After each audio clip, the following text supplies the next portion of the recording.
Gürcüstan ali təhsili pulsuz etdi. Bəs Azərbaycan? Gürcüstanda Gürcü dilində ali təhsil pulsuz olacaq. Bu qərarın birinci mərhələsi üçün 16 milyon dollar ayrılıb. Gələn il pulsuz təhsilin maliyyələşməsinə 65 milyon dollar ayrılacağı gözlənilir. Hökumət bununla sosial bərabərliyi təmin etmək, gənclərin ölkədə qalmasını stimullaşdırmaq istəyir.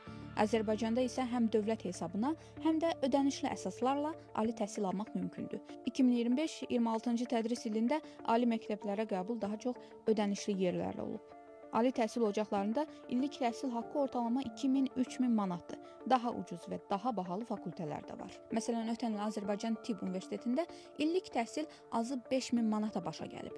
Elm və Təhsil Nazirliyi yanında İctimai Şuranın üzvü İlqar Orucov deyir ki, Azərbaycanda da təhsil pulsuz olsa, universitetlərə kütləvi tələbə axını baş verə bilər. Laboratoriya, auditoriya, texniki bazanın çatışmazlığı kimi problemlər yarana bilər. Buna görə də o hesab edir ki, Azərbaycan pulsuz təhsilə tədricən keçməlidir. Ali təhsilin tamamilə pulsuz olması əslində bir tərəfli proses deyil. O həm də ciddi sosial problemləri həll edir. Maddi imkanı asılı olmayaraq hər bir istedadlı gəncin keyfiyyətli təhsilə çıxışı təmin olunur. Həmçinin ali təhsilli vətəndaşların sayının artması və uzun müddətli dövrdə ölkənin innovasiya potensialının güclənməsi, insan kapitalının inkişafı baxımından müsbət tərəfdən bunu dəyərləndirə bilərik. Məzunlar əmək bazarına borc yükü olmadan daxil olacaqlar. Əgər pulsuz, dövlət universitetində pulsuz təhsil olsa, təhsil tələbə kredit fondu fəaliyyət göstərir və tələbələr həmin fondun imkanlarından istifadə edərkən borclu olaraq əmək bazarına qələm qoymuş olurlar. Bir çoxu iş tapa bilmir zamanında və onlar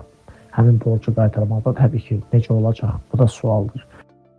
Dünya Bankının hesabatına görə Azərbaycanda 2025-ci ildə ümumdaxili məhsul 76 milyard dollara yaxın olub. Gürcüstandan təxminən 2 dəfə çox. Buna baxmayaraq, son illər Gürcüstan iqtisadiyyatında təhsilə investisiyada Azərbaycandakından bir qədər çoxdur. İqtisadçı Natiq Cəfərli təhsil ilə iqtisadiyyat arasında birbaşa əlaqə olduğunu bildirir. Belə ki, resursları az Gürcüstanın iqtisadi artım tempi və adam başına düşən ümumdaxili məhsulu Azərbaycandakından yüksəkdir. Natiq Cəfərli hər il minlərlə gəncin ölkədən getdiyini vurğulayır. Onun fikrincə, Gürcüstan hökuməti təhsilin vacibliyini anladığı üçün universitetləri pulsuz edərək gəncləri ölkədə saxlamaq istəyir.